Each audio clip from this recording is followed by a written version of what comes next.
l'analyse de quelques productions étudiantes et de leur traduction potentielle en confrontant différents statuts de production littérale, adaptation multimodale et transformation créative. À vous la parole. Merci, Madame Je crois que nous consacrons 12-13 minutes à chaque intervention, s'il vous plaît, pour donner le temps au débat.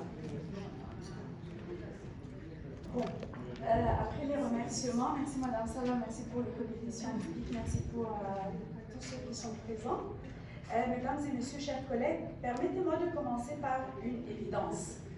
Les étudiants que vous formez aujourd'hui ne lisent ni n'écrivent comme nous faisions il y avait 10 ou 20 ans. Ils le font dans des environnements numériques où le texte, l'image et le son ne sont plus des couches superposées, mais un seul texte, un seul tissu narratif. C'est ce que Marianne Pavot appelle des productions discursives, dont la matérialité technique participe pleinement du sens. Traduire de telles productions, vous le voyez, n'est plus une affaire de simple transfert linguistique. Je vous présente aujourd'hui une expérience pédagogique menée dans le cadre du projet FEF à l'Université d'Al-Azhar. L'objectif était simple en apparence, mais complexe en réalité. Initier des débutantes à la littérature, production et traduction littéraire, donc par la création d'une nouvelle numérique plurilingue. 3 étapes structurent ce parcours. L'analyse de l'objet source, la traduction multimodale et enfin la création numérique. Mais avant, il a semblé essentiel de sensibiliser les apprenantes pour 3 questions liminaires. Qu'est-ce qu'écrire? Qu'est-ce que la production littéraire numérique? Qu'est-ce que le plurilinguisme? N'oublions pas qu'elles sont des débutantes, première année à l'université. Pour faire 3 coups d'une seule pierre, j'ai eu recours à un site participatif multilingue pour que chaque étudiante puisse exprimer dans la langue de son choix son rapport à l'écriture. Il s'agit d'un site où il y a une galerie de photos avec un petit mot. Écrire, c'est. Et à chacune de piocher l'image qu'elle a aimée et de taper là-dessus qu'est-ce que l'écriture selon sa propre définition. Si j'avais le temps, j'allais passer par le site pour le montrer.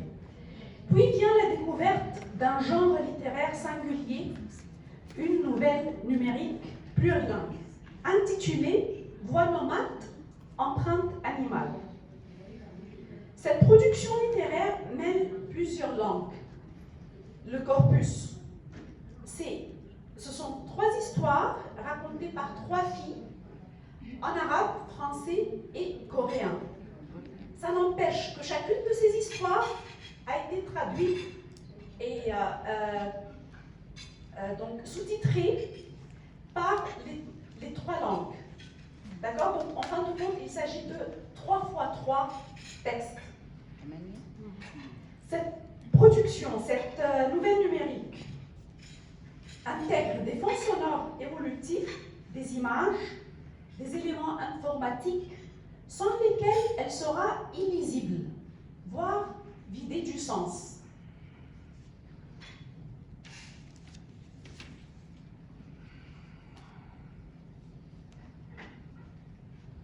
Je vous montre un tout petit extrait.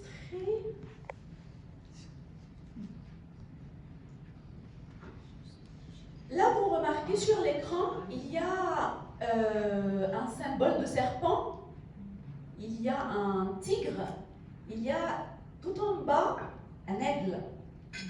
Le texte est produit en français, coréen et arabe. D'ailleurs, le coréen n'est pas enseigné dans nos facultés. Du premier visionnage, elles ont perçu que les signes visuels changent selon la langue déployée.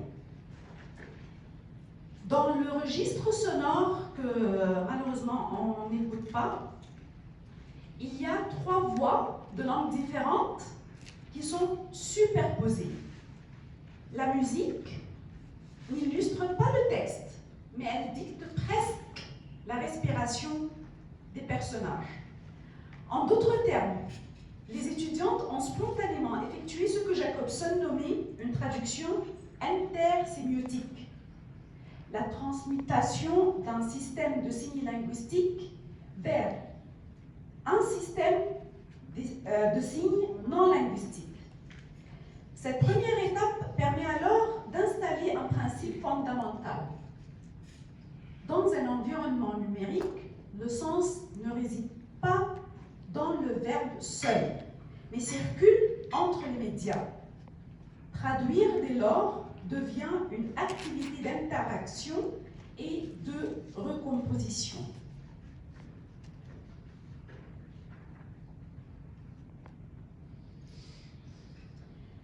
La deuxième étape a consisté à inviter les apprenantes à devenir elles-mêmes auteurs, autrices. Inconsciemment, elles se sont inspirées du corpus. Or, nous les avons amenées à interroger leurs propres valeurs fondamentales. Amour, liberté, famille. Donc des notions simples qui leur permettent de nourrir un récit intime. L'atelier d'écriture qui a suivi les a conduites à une réflexion sur leurs racines culturelles et sur la manière dont celles-ci influençaient leur choix linguistique. C'est là qu'un phénomène remarquable est apparu, l'auto-traduction. Elles se traduisent elles-mêmes. Sur notre Padlet collectif, des textes produits par les apprenantes faisaient coexister le français, l'arabe, l'anglais ou autres langues de leur choix. Elles se sont chargées de traduire leurs propres textes en d'autres langues, ce qui a gravé dans leur esprit la notion de plurilinguisme, mais par la pratique.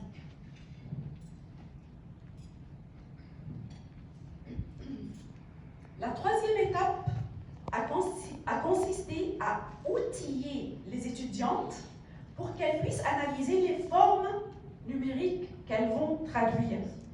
Pour ce, nous avons exploré avec elles une pluralité de supports sur Internet, sites web, stories sur Instagram, fil Facebook.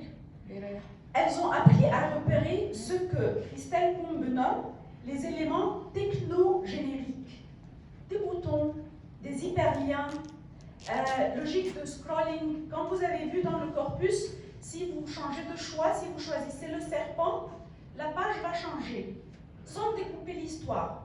Mais elle sera racontée par une autre fille d'une autre culture. C'est ce que je veux dire par la logique de scrolling. Ces éléments ne sont pas anecdotiques, ils structurent l'expérience de lecture. Donc on ne peut pas imprimer cette nouvelle, on ne peut pas exprimer ce texte littéraire et le lire. Pour le lire, on est obligé de passer par le numérique. C'est ici que le geste du traducteur se déplace. Il ne s'agit plus d'être fidèle au texte, mais de devenir localisateur, c'est-à-dire de garantir la fidélité à une expérience utilisatrice.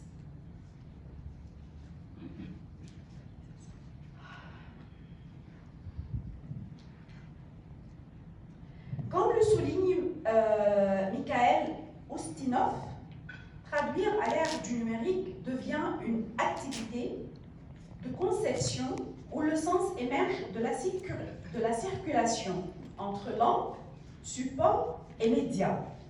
Ainsi, lorsqu'une étudiante doit traduire une nouvelle numérique qui intègre un hyperlien, elle ne se demande plus seulement comment dire ça en français. Elle se demande où placer le lien. Quel parcours de lecture propose-t-on à l'utilisateur? La fidélité au texte cède alors la place à la fidélité au parcours dans sa globalité. La dernière étape a été celle de la production collaborative. Elle ne va pas produire la nouvelle numérique toute seule. elle aura besoin de l'aide de ses collègues. Les étudiantes ont créé leur propre nouvelle numérique plurilingue sur Padlet. Padlet, pour les professeurs qui n'ont pas une idée de cette plateforme, il s'agit comme par exemple Facebook. Mais là, on va poster les leçons, les règles, les étapes. C'est exactement comme Facebook, mais c'est éducatif. Dans ces productions, une dimension nouvelle est apparue, l'usage de l'intelligence artificielle générative. Les étudiantes ont appris à générer par l'IA, l'intelligence artificielle, des images pour illustrer ou aussi compenser, combler les lacunes dans les textes qu'elles ont traduites. Sinon, elles ont eu recours à des ressources à accès libre. Par conséquent, elles ont été sensibilisées en même temps à la notion de droit d'auteur. L'IA est devenue donc un partenaire de création et non pas un outil de triche. C'est la production de mes étudiants de la première année. Du livre et je me sens chanceuse. J'ai le droit d'apprendre, de poser des questions sans crainte. Mais je pense à une autre fille, loin d'ici, qui a écrit sur la terre avec un crayon brisé. Peut-être que son école a été détruite et qu'un livre n'est pour elle qu'un rêve lointain. Je pense à elle quand j'étais née, quand je ris à l'école. L'éducation n'est pas un droit pour tous. Alors je dois chérir la mienne. Aimerait-on pouvoir partager mon savoir avec elle et leur dire c'est un devoir et aussi le vôtre. Je me demande si mes sentiments peuvent vraiment les aider. J'apprends aussi pour celles à qui on a refusé cette chance. Chaque mot que j'écris est une promesse de ne jamais les oublier. Vous avez remarqué peut-être quelques lacunes pour l'accent, quelques erreurs de français. Elles ont été tolérées vu leur niveau très débutant.